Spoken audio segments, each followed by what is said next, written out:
আর একটা আমার এই ভিডিও করার একটা কমন ভালো যে জিনিসটা আমার কাছে ফিডব্যাক পাচ্ছি, আমার খুব খুশি হচ্ছে যে আমার ভিডিও সবচেয়ে বেশি দেখছেন এবং আমার স্ট্যাটিস্টিক্সও বলছে বাংলার গৃহবধূরা।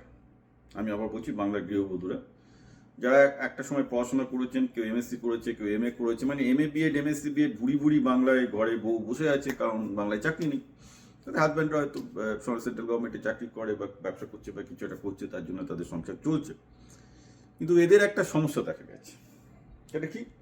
চিত্রাঙ্গদের সমস্যা, যে নহকন্যা নহমাতা, যে আমি কারোর বউ হিসাবে পরিচিতি পেতে চাই না, আবার আমি এর মা হিসাবে পরিচিতি পেতে চাই না। আমরা একটা মাস্টার ডিগ্রি করেছি, বিএড করেছি, আমার একটা আইডেন্টিটি। আমি বুঝতে পারছি যে শিক্ষা লাইনে কিছু হবে না, ওটা তো পশ্চিমবঙ্গের সরকার দায়িত্ব নিয়ে মায়ের বউয়ে পাঠিয়ে গেছে। আবার আপনি বলুন কি করলে আমার একটা আইডেন্টিটি তৈরি হবে? আমাদের মোটামুটি হাজব্যান্ড একটা ইনকাম করে, ভালো ইনকাম করে, কেউ ভালো করে, কেউ মাঝারি করে। আমরা করতে চাই, আমাদের পড়াশোনা আছে। আপনি বলে দিন কি করলে আমরা এই আইডেন্টিটি ক্রাইসিস থেকে মুক্তি পাবো। অর্থাৎ আমরা বউয়ের পরিচয়ও বাঁচতে চাই না যে আমি এই লোকটার বউ বা আমি এই লোকটার মা, এই পরিচয় বাঁচতে চাই না। এগুলো আমার খুব খুশি যে আমার এই ভিডিও যত আমি দিচ্ছি তাতে তাদের মধ্যে এই আই, আমি, অর্থাৎ সেলফ ব্যাপারটা জাগ্রত হচ্ছে। খুব ভালো। সেলফ ব্যাপারটা যখন জাগ্রত হয়েছে, তাদেরকে আমি বারবার করে বলছি যে তারা বিভিন্ন ইউটিউব থেকে, বিভিন্ন জায়গা থেকে বিজনেসের আইডিয়া নিয়ে দেখুন, সোশ্যাল মিডিয়া ঘাঁটুন, বিভিন্ন বিজনেসের বই পড়ুন, ইউটিউবে ভিডিও দেখুন, দেখে একটা ছোট বিজনেস করুন এবং বিজনেস করে একটু লস খান। একটা বিজনেসে লস খান, খেলে থার্ড বা ফোর্থ বিজনেস থেকে ঠিকই লাভ করবে। বিজনেস তো হবে না। এবং আমি সবসময় বুড়িমার এক্সাম্পলটা দিই, এবং আমার দেখতে পাচ্ছি আমার বুড়িমার এক্সাম্পলটাতে সবাই একটু তেতে গেছে। মানে আগের দিন একটা বললাম না, একটা মাস্টার ডিগ্রি মেয়েকে বুকে দিয়েছিলাম, এসব অজুহাত ফজুহাত দেবে না। বুড়িমা কিন্তু ক্লাস 4 পাস করা একটা মহিলা, সে 100 কোটি টাকার বিজনেস বাংলায় বানিয়েছে। হ্যাঁ, ক্লাস 4 পাস করা একটা মহিলা, বিধবা, 2 মেয়ে আছে।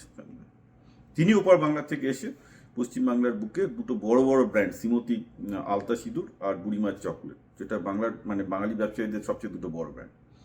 কোনো আইআইটিয়ান বানায়নি, একটা ক্লাস 4 পাস করা, ওপার বাংলা থেকে উঠে আসে উদ্বাস্তু, বিধবা, দুটো মেয়ে সহ, স্বামীর সাপোর্টও নেই, তিনি বানাতে পেরেছেন। আর এখানে এমএ বিএড করে, এমএসসি বিএড করে। এবার এইসব সমস্যা কি হয়, অনেকে আমাকে বলেন, মানে বোঝাতে চান যে তারা এই পড়াশোনায় ভালো ছিলেন, এই ছিলেন। আমরা ওসব বলে কি হবে? তুমি কত ভালো ছিলে, এই ছিলে, তুমি কত কি জানো, ওর তো কোনো লাভ নেই পৃথিবীতে, কেউ শুনবে না। আমি কত ভালো, এসব কেউ শুনবে না। সোজা কথা হচ্ছে আমি একটা লোকের কাজে কতটা আসছি, তুমি একটা লোকের কাজে কতটা আসছো। ওকে, মেন থিং যে তুমি একটা লোকের কত কাজে আসতে পারছো, best way to do that is business.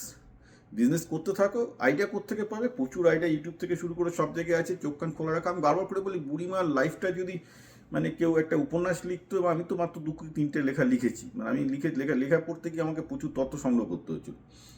প্রত্যেকটা বাঙালি বুঝতে পারতো যে ব্যবসা কীভাবে করতে হয়, নাহলে একটা ক্লাস 4 পাস করা মহিলা ওইরকম সাকসেসফুল বিজনেস করতে পারতো না। এবং তিনি কোনো সরকারকে 1 পয়সা ঘুষ দিয়ে বিজনেস করেননি, দুটো রীতিমতো প্রোডাক্ট ব্র্যান্ড দাঁড় করিয়ে বিজনেস করেছেন। ওকে, কোনো 2 নম্বরই বিজনেস নেই। কারণ আমরা যারা বিজনেস মেন্টারিং করি, আমি হয়তো এআই কোম্পানিগুলোকে বা ডিপটেক কোম্পানিগুলোকে করি, কিন্তু এই বুড়িমা যেটা করেছেন দ্যাট ইজ ফান্ডামেন্টাল।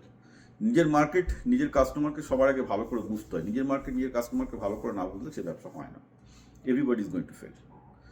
ঠিক আছে, তো এখন আমি এটাই বলবো, যেসব মেয়েরা এই ক্রাইসিসে ভুগছে, আর বিশেষ করে আমি ওই মানে সেক্সলেস ম্যারেজের ব্যাপারটা নিয়ে আসার পর থেকে তো মহিলাদের মধ্যে আরও তোলপাড় হয়ে গেছে। সবাই বুঝতে পারছেন যে তারা সেক্সলেস ম্যারেজে আছেন এবং ইটস নট নর্মাল। তো এখন তারাও একটু উত্তরণের পথ খুঁজতে চাইছেন। কিন্তু আমি আবার বলছি, যা ভুল আর হয়ে গেছে, সবারই বয়স মোটামুটি আমি যে বুঝেছি 28 থেকে 32-33-এর মধ্যে, যা ভুল আর হয়ে গেছে, লাইফে যা ওয়েস্ট করে ফেলেছেন, এখন একটা জায়গায় ফোকাস করুন। ফোকাসলি বিজনেস তৈরি করুন। বিজনেস তৈরি করে ছোট, দরকার হলে মাসে যদি 500 টাকাও বিজনেস ইনকাম করেন, দ্যাট ইজ অলসো ইনকাম। আজকে 500 হচ্ছে, কালকে ওটা 5000, পরশু দিন ওটা 50,000 হবে। তার জন্য হয়তো 10 বছর ওয়েট করতে হবে, but do that, start it, try everything. আর একটা ব্যাপার হচ্ছে, পশ্চিমবঙ্গের লোকের কাছে বেচার চেষ্টা করবেন না। মার্কেট কিন্তু পশ্চিমবঙ্গের বাইরে, ব্যাঙ্গালোরের বাঙালিদের বেচুন, পুনের বাঙালিদের বেচুন, পশ্চিমবঙ্গের বাইরে বেচুন। পশ্চিমবঙ্গ ক্রেতা মার্কেট নয়, কারণ এখানে লোকজনের পকেটে একদম কোনো টাকা নেই। পশ্চিমবঙ্গ একটা ভিখিরিদের জায়গা। এটা যদি আপনি খুব রুডলি না বুঝুন, এখানে ব্যবসা করতে গেলে আপনি ডুববেন। ব্যবসা এখানে করছেন মানে ঠিক আছে, এখানে লোকজন যেহেতু গরিব, অনেক কম পয়সায় জিনিস তৈরি করতে পারবেন, সেটা করুন।